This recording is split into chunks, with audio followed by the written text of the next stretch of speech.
Customer service, serving our community, staying on brand and message.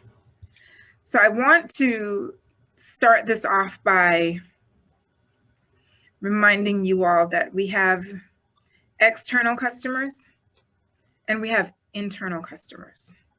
All right. And all of our customers deserve the best of our service. So when it comes to you all volunteering, I realized the other day after I received the calls and messages from Fred that I did not leave any real instructions for Jim. That was very poor customer service on my part. I did them a disservice by sending them out there with these plants and not telling them what I intended for them to do with them. Because surely they have ESP. They're gonna just know. They're gonna just see in my head and know, which that's not true, right? And the other issue with that would be then that it would be a less than optimum experience for them as volunteers going out there and attempting to do something and they did not receive adequate guidance. All right, so of course we know that we're not doing any festivals right now. We do have the clinic desk going, but this is definitely in all of the instances where you all are in service, right? So it's the clinic desk, festivals, and then we're going to talk about what our message is. And most of our message is Florida friendly landscaping. All right, that is the framework for all of our answers. That is the framework for all of our activities. Everything that we do is around being able to say Florida friendly landscaping. We are not doing anything that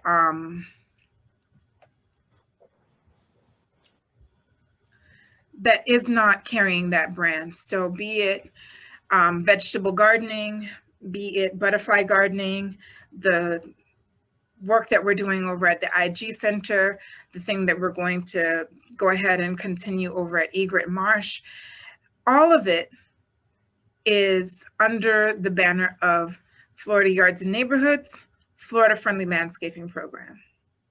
That is the UF branded message.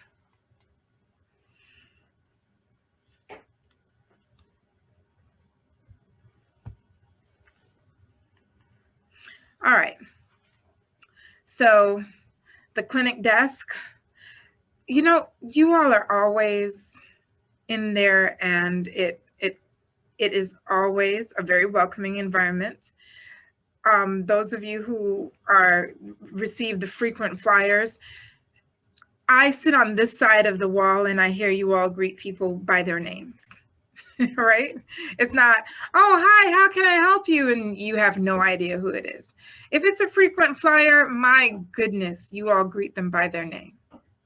And I can tell you all how good it feels for someone to know your name, right? That's a really great feeling. So you all are always welcoming. We do have our forms. So we have forms for diagnoses. So if it's a fungal, if it's a disease or whatever it is that's wrong with the person's plant or whatever it is that they came in for, we have those. We have our testing forms for soil testing that we do locally and for when we're sending things off to the UF lab. And of course, there's the desk log. The better we fill out these forms, the better it will be for us to be able to assist our clients with a correct answer. I'm redoing some of them so that we can collect the better information. We can ask better questions. I'm not redoing a whole lot of the forms. So let me be honest and say the tweaks that I'm making are not going to significantly change the form. It is going to help with me being able to collect data. And it is also going to be it's going to be that one more string that we pull to unravel the answer to the question that we're being asked. Let's help our clients who come in for our forms that we need to use to send off samples for testing, make sure that they fill them in correctly. I've received several phone calls from our lab, as well as other people who we received their results, but they did not receive their results because they put our address in as their address, and so they never received anything from the lab, which I think is cute, right? Where's this soil from? 1827. Okay. You know, so yeah, that's a whole thing. And then filling out the desk log is important.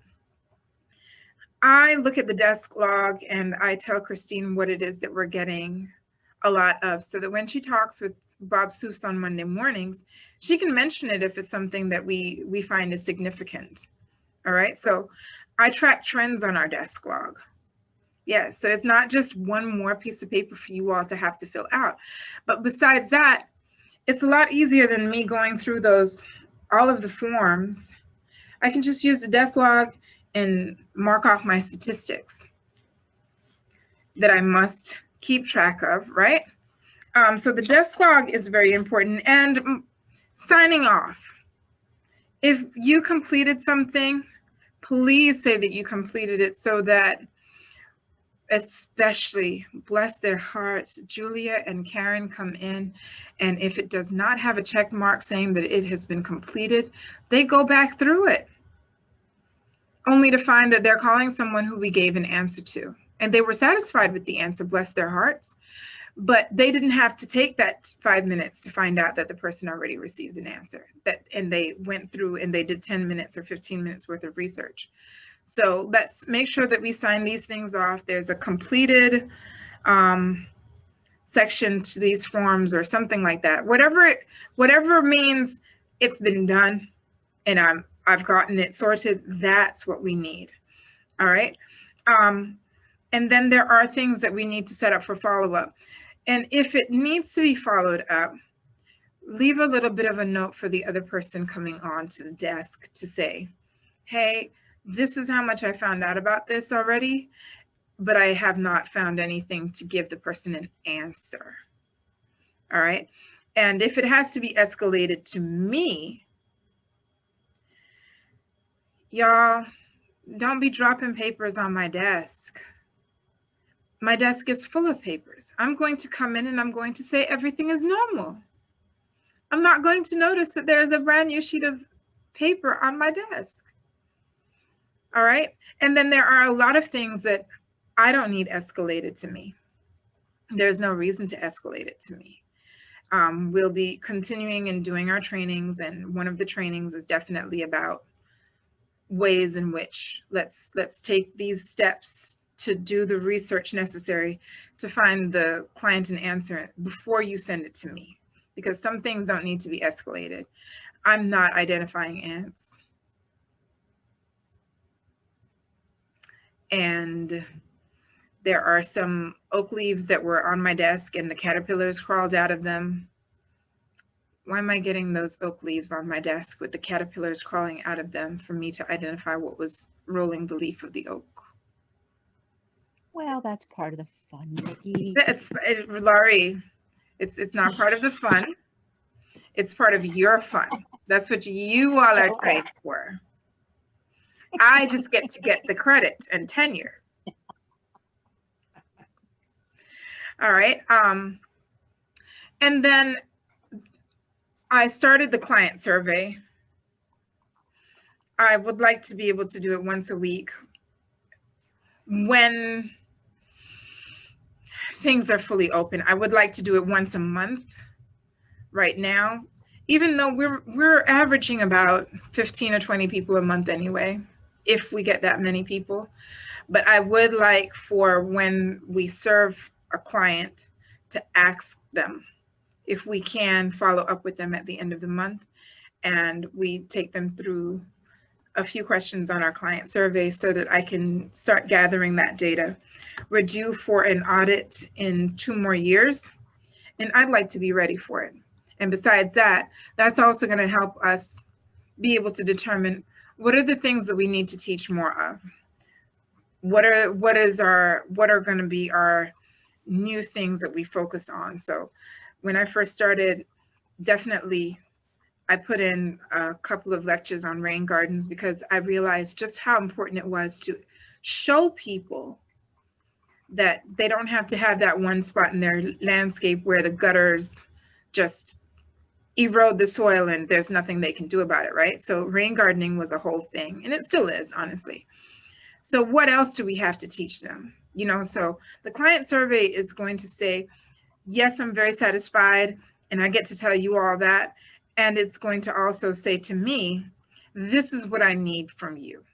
This is what I need you to start sharing and start showing at your lectures, all right? So the clinic desk is very important. And when we go to festivals, remember, we recently put some clinic forms on the clipboard and everything, so that when people come up to us at the festivals and they have a very involved situation that they want us to help them with, we're sending them to the clinic desk. So that is still a very huge component of our programming, of our offerings. All right. Again, we're extremely welcoming at festivals. And if any of you have ever served at a festival with Lois and Lee, you all would know just how to be a go-getter. Like they're standing up, they approach people, they ask them questions. They are very, very, very involved in the drawing in of people. And it helps that they're cute. It really, really helps that they are just, they're sweet. And you just want to go wherever it is that they're trying to take you to.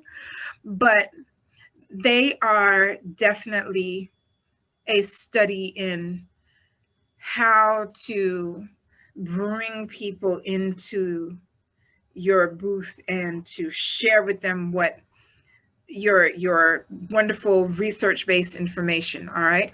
The forms for the festivals, the demographics sheet that we use to count people. I remember when I first started working here and nearly everybody was like, no, I don't want to say Black people, green people, purple people, yellow people. I just want to say people. I understand that completely. But the state government and the federal government does not. They don't understand that we are well-meaning and we like to see everybody as human. They want to make sure that we are serving everybody, or at least we're reaching out to everybody as best as we possibly can. And so they require that we be able to show that we have served everyone. And the only way to do that is to say, these are men, these are women, this is this color, this is that, they have these phenotypical traits, all right? That is what we have to do because we receive funding from government agencies, and that's the requirement, all right? So it's not about you being a racist or any of those things. It really, really is about the fact that we get our money from everybody, and we have to account and say, here's the money that we got from everybody, and we tried our best to serve everybody, okay? Clinic desk log, we added that a couple of years ago because it was really, really hard to keep track of the people who would come up and say, you know, I have this problem with my grass, or I have this problem with my Ixora. What should I do? And so the answer to that was put a desk log out there and drop it into the desk the next time that the desk is open for whoever it is on there, to go ahead and contact these people and help them hash out their queries. Of course, being at festivals, people are going to say, oh, you're a master gardener, so what's wrong with my... It's okay not to know. It is perfectly fine for you not to know. Those of you who did training with me and those of you who have been around for a few years, you all know that I say to you all the time, you are not Johnny on the spot. And there is a very polite way of saying, you know what? I think I understand what it is that you're asking me, but I do not have the answer for you at the moment. Let me write this down and we'll get someone to get back to you about it. All right. That is very, very hard to do with some people. I know. Believe me, I know. But it is worth it. We do not want to train our clients to have the wrong expectations of us. I deliberately look at people and say, you know what, let me write that down for you and we'll get a master gardener to get back to you on Monday or Tuesday. I don't want them to get the impression that we automatically will snap to it and give them a straight answer. Because what happens when it's one of our newer people who is there and they don't have the answer quickly? I've set the wrong precedent, right? And we don't have to do it that way. We can smile at people and say, thank you so much for asking that question. Let me write this down on this clipboard here, and we will have someone get back to you. That is the way to do it. Now, do we have to do it for every question? No. Oh, what is this? And it looks like Gaillardia. We can say, oh, that's Gaillardia. That's a quick win. We can still write it down and say we helped this person answer the plant identification, right? But maybe it's a whole entire field of wildflowers. We don't want to set that little monster in motion, right? We want you all to be able to have a really good time serving at festivals. So it is okay not to know. And if someone becomes belligerent, I am usually at the festival and I am usually within walking distance of you all, so that if I need to be tagged in, I will happily come over and rescue you from somebody who says, well, you're already here. Just answer my question. I've seen it. And that precious soul still comes in every now and then to have tea with me. You know, and we definitely have to keep on encouraging people to come into our office clinic. That is important because we get to collect a lot more information from people through our office clinic, and it allows them to feel like there is more ownership in our endeavors here, right? So always encourage people to come into our office clinic for the things that they need and for information they might require. All right. So Florida Friendly Landscaping is a branded program from the University of Florida, Institute of Food and Agricultural Sciences. It is under the umbrella of Florida Yards and Neighborhoods. All right. And it was created to teach best management practices to homeowners. So we have green industry best management practices where I teach to people who do mowing and blowing. Please think about pesticides in this way. Please think about fertilizers in this way. Please make sure that you're managing the grass so that you don't need a lot of these additives and everything. So we have had green industries best management practices around since at least mid 2000s, so like 2008, 2007-ish. Those things have been around, and probably before that, if I'm not mistaken with my numbers, right? So what we needed was a corresponding program focused on homeowners who want to do some of that DIY, right? Do it yourself. And so this is water quality and water quantity focused programming. So every answer that we give people is an answer that we're going to say, well, the Florida friendly way of managing this, or the Florida friendly plant selections for this area. All of those things, we have to reclaim the positive perspective of Florida friendly landscaping. All right. It has been, it's been overshadowed by people who feel like there's only one direction in which you're supposed to take your landscape, and it's the direction that they prefer. Well, that works in their yard, right? But what's going to work in my yard is what I want and what I like. So when I talk with people about Florida friendly landscaping, I say to them, oh, I want you to have a beautiful yard. Let's go make it easy, right?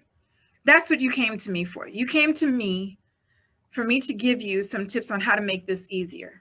So how about you don't overfeed your grass, and then you're not out there every Saturday morning mowing it and killing it, basically.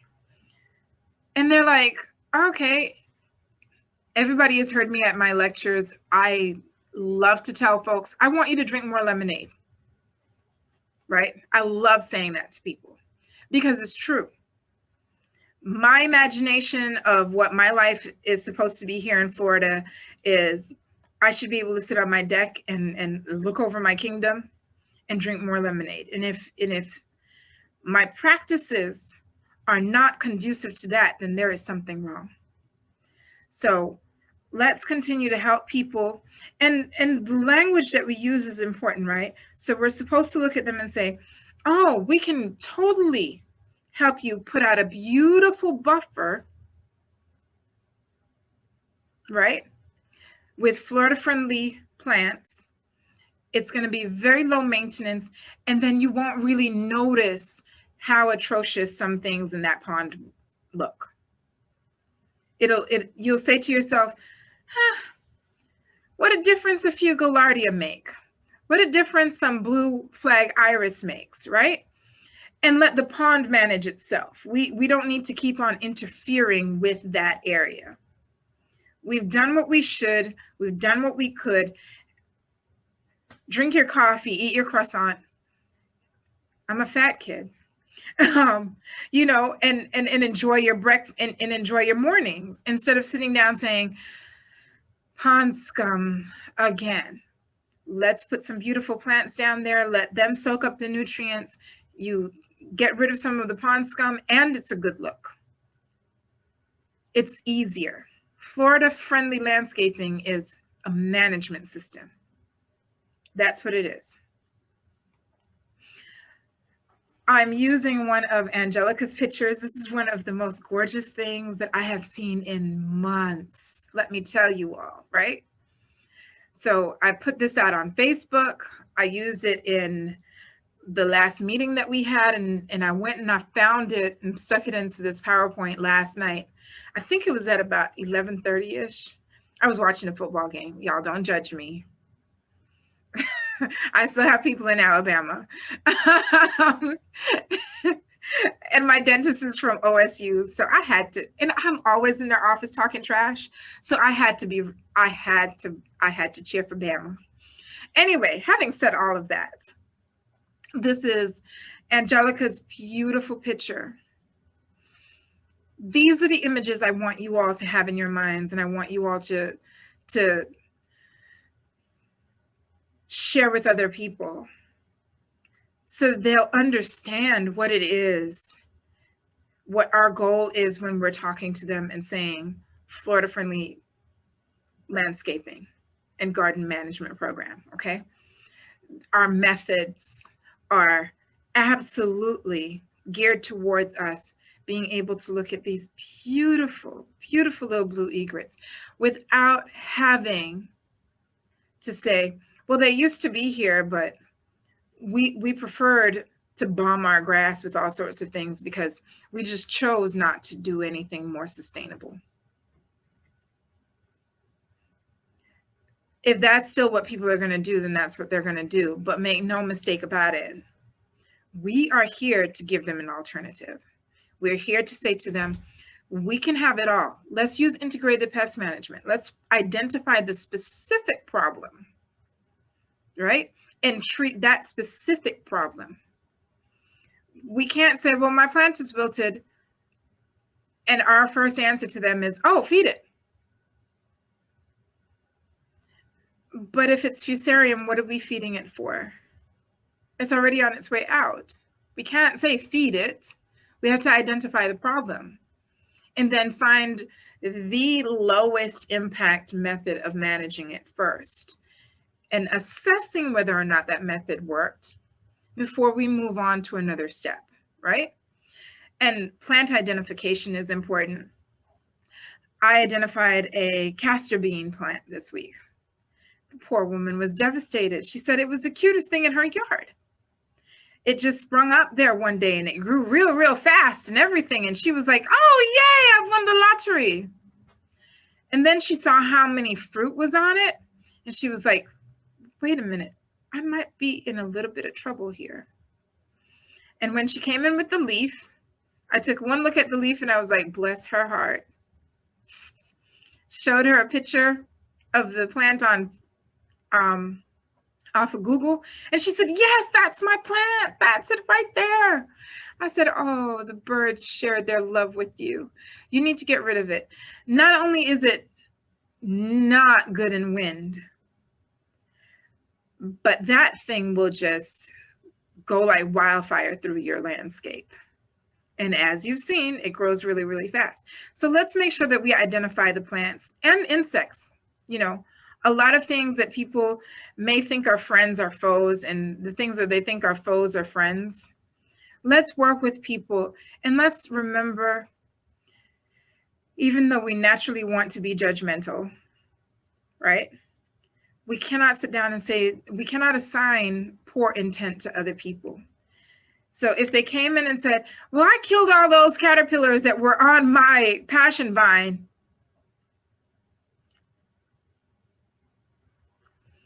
let us be kind and generous to those people and say, so you want a vine and you don't want something that's going to completely kill it off. May I introduce you to coral honeysuckle? And keep in mind that not everyone has made the connection that caterpillars equal butterflies. Right. We have to smile at those people and say, let me show you a picture of the caterpillar. Is this your caterpillar? Yes. This is the butterfly that it makes.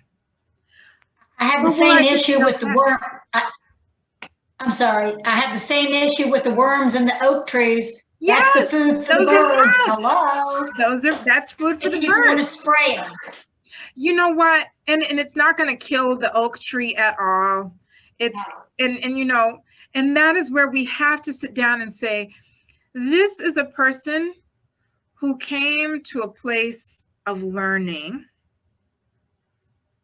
for an answer. Let's give them the appropriate answer. Let's show them the research that correlates to it. Let's make sure that they are mindful of the ways that whatever it is that they do to manage this problem is going to impact our water. It's going to impact the environment overall, right? So let's talk them down off of that ledge and say, I understand. You want something for your arbor. You want something nice and green. Have I got a plant for you? And you'll still get some visitors. They'll just be different visitors.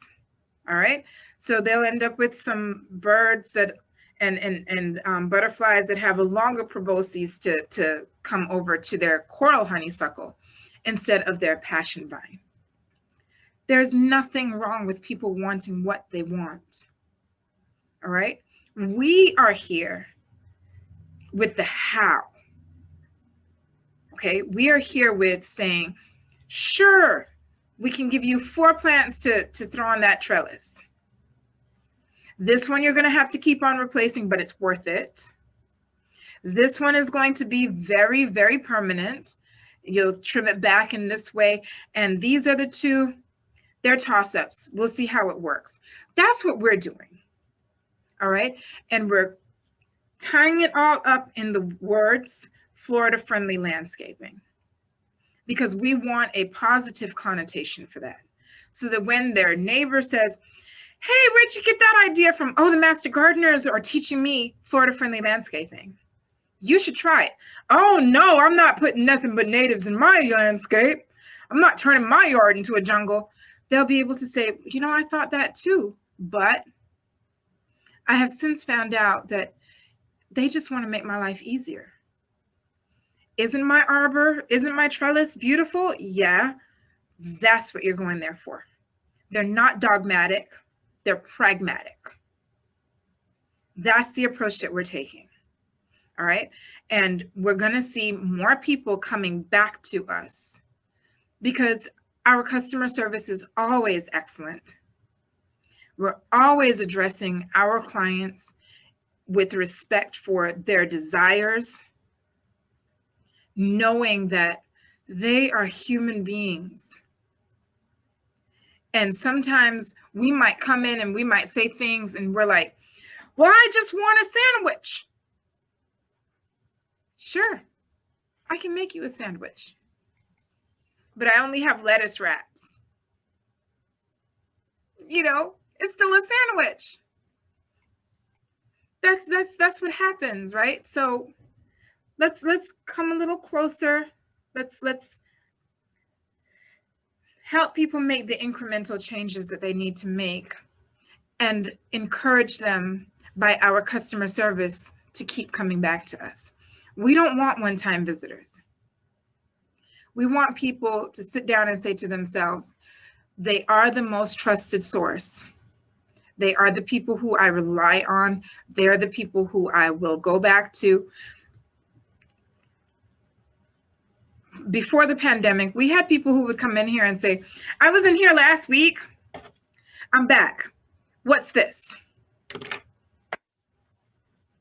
They come in here for no reason and all reasons. That's what we want. We want people to know and understand that we are here for your big problems and your little problems. Thank you all very, very much. It's been such an interesting time. We are getting the desk covered. I can still do with a few more people, but I'm honest when I say to you all, I do not truly care if every single day of that desk is not covered as long as you all are safe. Okay? That's the main thing. The desk can be covered at some other time, as long as you're still here. And festival coverage, which all festivals finally have been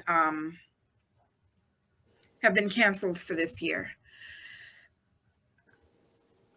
Hibiscus was one of the first ones to go, but definitely Frog Legs finally got shut down a couple of months ago.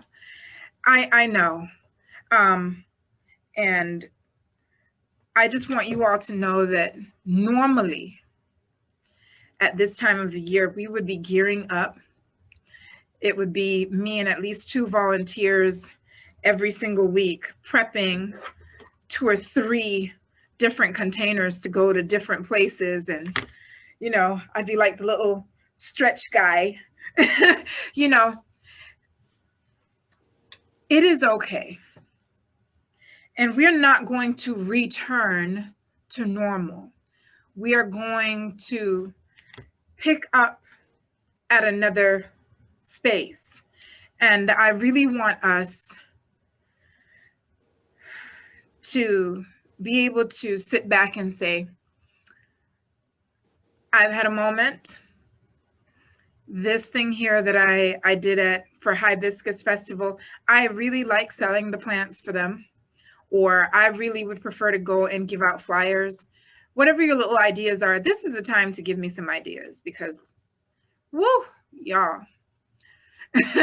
you know, and this is also a time for you all to relax this year, because normally you all are up at 6:30 or 7 o'clock in the mornings to get to a lot of these festivals and set up with me and do all of these things. So this is the year that you all get to sip your lemonade and say to yourself, whew, sure would have been cold at frog legs this year. Right? And nobody would have to leave their chili in the crock pot while they came to Garden Fest to help me on Super Bowl Sunday. And it's not a matter of not missing you all. Surely you all know by now that you all are sorely missed, and quite beloved. So please don't think that that is the case. I would miss you more if you're not here at all. So be safe. Continue to stay as safe as you possibly can. Do any of you have questions? Because I ran through that pretty quickly and I didn't get any real interruptions except for the one heckler called Lori. But that's okay too. That's my job. That's right, honey. Please don't forget it. The other day at Busy Bee, I had so many really, really nice familiar faces in the audience, and I was very, very grateful for them, as you all normally do. And I was ridiculously happy to see you all, because I don't get an opportunity to see you all that often anymore. So it was good to see quite a few of you. And I had to tell somebody, I was like, oh no, she's one of my favorite people here. That's why she's teasing me. She's not some random person in the audience just teasing me. She really does know me, but yes, I am starting off this year on a good foot. Yes. And I intend to continue this year on the same trend with you all, even if we have to do it. If we have to continue doing it virtually, then so be it. We've done it so far so good this year. I will be sending out an email a little bit later on in the week. I know it won't be today. I know it won't, because I have 4 things to do this afternoon. And one of them is dropping off a couple of things to people who they're just not managing very well right now. So as I always remind you all, check on somebody. All right, check on anyone. Go down the list on the Master Gardener roster, play bullseye, and just check on anyone. You never know what a text message or a random phone call is going to do for somebody. I do it occasionally, and the feedback that I get from that is, I was just having a really terrible day, and it's easy. It is so easy for us human beings to feel invisible. It really is. And some of us don't like that. Some of us need to be reminded that we are here. So that's what I will leave you all with. Thank you all for showing up to the meeting and for staying for my little class. Be kind to yourselves, stay safe. If there is anything that I can do for any of you, let me know.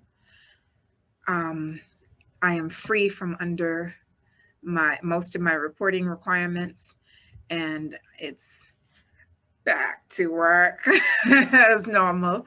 Okay, so if you forgot milk, I can pick up milk and drop it off. If you forgot cereal, I can pick up cereal and drop it off. It's really not hard. And I've recently gotten another vehicle, so you don't even have to worry about being the reason why I break down on the side of the road. So you all have yourselves a wonderful afternoon and a really, really good time. Thank you all for just being yourselves.